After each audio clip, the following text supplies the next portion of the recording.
Whereas Chapter 3 focused on the actors in the EU's foreign policy making system, Chapter 4 analyzes the foreign policy making process itself and thus the interaction between the actors. Important in this regard is the difference between the community method on the one hand and the intergovernmental method on the other hand. Decision-making on the EU's external action, such as trade or development cooperation or humanitarian aid, and on the external dimension of internal policies, such as external environmental policy or external energy policy, follows the community method. Within the community method, the Commission has the exclusive right of initiative.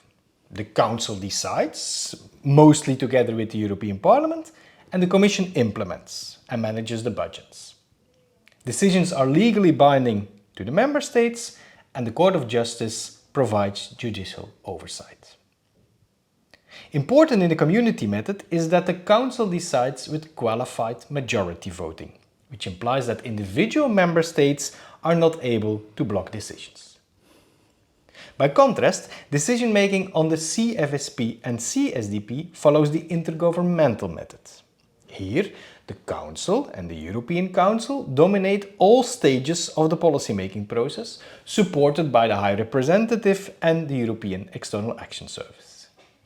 The Commission, the European Parliament and the Court of Justice do not have formal powers here, or at least very little. However, the Council and the European Council take decisions by unanimity, which implies that one single Member State can block a decision. Interesting in this context is a special case of decision-making on sanctions, which formally happens in two stages involving both the intergovernmental and the community method. First, the political decision on adopting sanctions is taken within CFSP through the intergovernmental method, thus requiring unanimity within the Council. Next, this decision is translated in formal legislation through the community method, which implies particularly that the Commission plays an important role. The combination of both methods and the fact that in practice both stages are taking place simultaneously give Member States a veto power in decision-making on sanctions, which became clear, for example, in decision-making on sanctions against Russia following its invasion in Ukraine.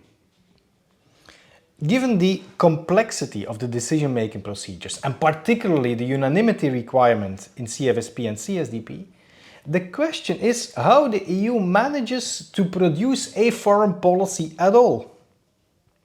In this section in the chapter on practice of EU foreign policy, we give a number of explanations for that phenomenon. One of these explanations is an important and often overlooked mechanism, which is informal division of labor and specialization in EU foreign policy making.